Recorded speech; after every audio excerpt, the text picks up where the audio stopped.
Commissioner, very nice of our friends here at the Boulevard to welcome us here this morning, but this place has really made a nice success story. Was maybe left in some disrepair. A gentleman came in, invested tens of millions of dollars, and we've got a fantastic new mall here in District E. It has been exciting. I've lived on this side of town for 39, going almost on 40 years. When I moved here, I lived 2 blocks away, so this was my mall. Vineyard was my restaurant. We had theater here. We had the Freed's Bakery. So with Roland Sansone and his company purchasing this and really dedicating time, they were at like 60% in vacancy or occupancy. Right.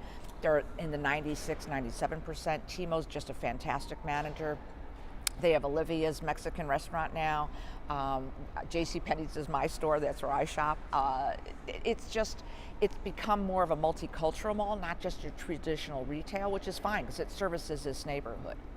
Commissioner, as you say, they're trying some non-traditional things here. Something else is going to be called Seaquest, an interactive aquarium down at the south end of the mall. I mean, there's only going to be one of 2 in America. That's huge. It's huge. The County Commission heard that about 2 months ago. We're so excited because as a school teacher, I want the kids in this neighborhood, but anybody else that wants to come and shop here or go through the program.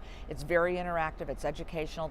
They'll be arranging field trips with the school district, so I'm thrilled about it. And Commissioner, as we all know, that malls are actually kind of a dying breed across America. Covered malls like this, at one point there was only 3 in all of Clark County, this being one of them, of course. But how could we imagine, say, on the negative side, if this place wasn't here? How much blight would that be here along Maryland Parkway? It would be horrible to have that happen. Number one, it serves the community here.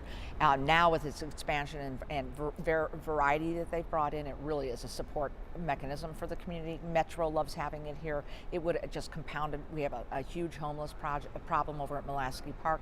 If this building was sitting empty, not only would the people not have services, it would add to the blight, and we don't want that. We're trying to beautify this corridor. Maryland Parkway, we received an NEA grant for public art. We're doing an art study with bunnyfish down the corridor. We are working with the university, with the hospital kind of district, a medical component on the other end, and then this is the retail.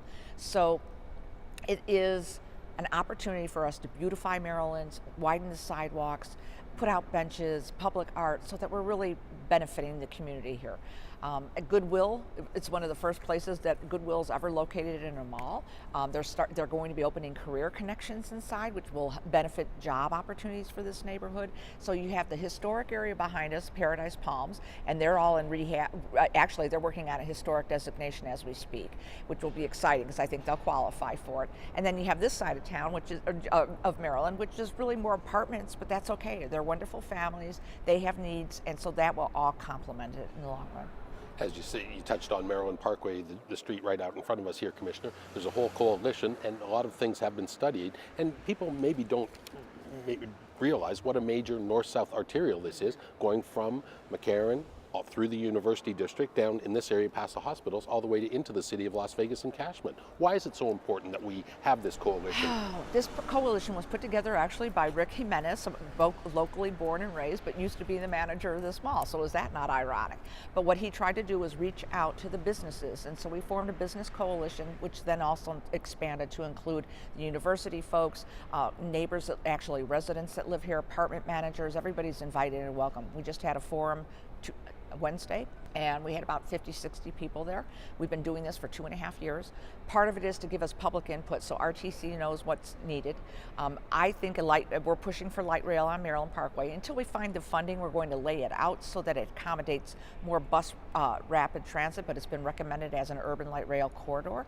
I think it'll be a wonderful addition if you can connect from the airport all the way to the medical district in the city of Las Vegas, all the way down to North Las Vegas. It is a key north-south street, and so we want to beautify it, and those people are giving us input on that part. You're looking at bike lanes. We've already seen a number of public art projects in the area and things like that. Why are things like that important, Commissioner? You build a community, and in a community you have things that engage the young people. So the ZAP project that was done all the way around Cambridge, the kids would stop by and talk with the artists. They gave them some ideas. They even let them paint in some circumstances. But it gives people respect, and when you respect your community, you're more apt to pick up the trash if you see it blowing instead of waiting for somebody else. You tend to get more engaged, and so part of government's responsibility is to make it a better place for them to live. What would you like to see Maryland Parkway look like? Oh, I want to see meandering, widened sidewalks, benches, public art all along. I wish I could get rid of the wooden power poles, but unfortunately we're stuck with those. It's millions of dollars to take them out. So we're trying to figure out, can we incorporate them into some kind of an art piece? I want it where parents are safe, their kids have a safe route to school, because you have Peterson Elementary, you have Orr Middle School. I'm on After School All-Stars Board, and Orr is one of our schools, and so we have a wonderful connectivity with that. I want kids to get to work safe, but I have a lot of parents with little ones that have their strollers. They have to have a safe place, but a lot of these folks that live in this area actually work on the Strip. So down the road, I personally envision a light rail connection to the Strip, because it makes it easier for people to get to work, it lessens the congestion, it lessens the air quality issue, and they may not have to spend as much money on a car and gasoline if they can actually find alternative routes. Commissioner, something I was surprised about that just happened recently was historical designations. You talked about what you're searching for Paradise Palms. The county has never done that until recently with Liberace's mansion. Correct. Why is a historical designation so vital to a place like Paradise Palms, and why do you seek these things out? I think I live in the city of Las Vegas. I worked on the John S. Park historical plan. They're much more intensive in the cities, but I came to the county and I wrote an ordinance which the board adopted, and Liberace, we actually had to amend my ordinance because it only talked to residential. So now we can do commercial, so that was the first piece.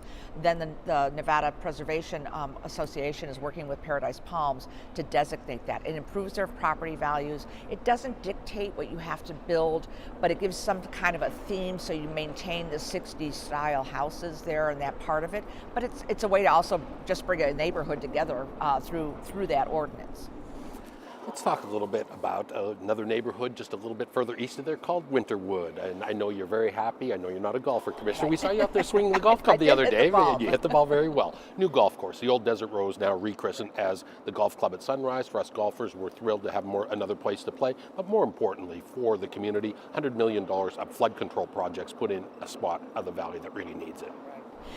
It was a safety issue first. I had made a commitment to the neighborhood at Winterwood that I would keep it a green space. I put together a stakeholders committee made up of both golfers as well as residents from there. They advised our contractor. They advised when we did the hiring of the club Kemper to manage the club. They advised the architect KME to making sure that they incorporated. We had a neighborhood meeting and they voted to change the name from Desert Rose because nobody even knew where that name came from. It didn't come from the county. And so now it's the Club at Sunrise and the Winterwood Grill. So we maintained some of the history again. I promised them the channel would not be concreted, and I had to fight with Public Works, but it's still natural grass. It's just concrete on the very bottom of the channel. And no one died in this 100-year flood that just happened, unlike 3 years ago when we had a loss of life. That was a nice test run to see that this flood control project really is working. It's working, plus the Corps of Army Engineers signed off on it. So come September 22nd, 1,400 of the houses will come out of the flood control mandatory insurance program that FEMA requires. So that'll be good news for those folks, although we do still recommend, it's now a third of the cost, maintain some insurance, and it's a benefit to you, but it's much less because you actually live in a controlled floodplain now. So it'll be to their benefit in the long run. I've had the opportunity to play the course, and it plays much better than the old Desert Rose did, and it is in immaculate condition. And I know you were even had some words with the golf architect, and the county did, to just angle the fairways a little bit away from the houses. As we know, golf courses and houses don't go together, but people want to live on golf courses and things. Since we redesigned, Randy did a fantastic job. He directed most of the shots away so the pockmarks aren't there, and we've noticed in that neighborhood now that people have either bought and are remodeling, or those that stayed there are remodeling. So it's a sense of pride that comes back in as well. It's a win-win for everybody. Absolutely.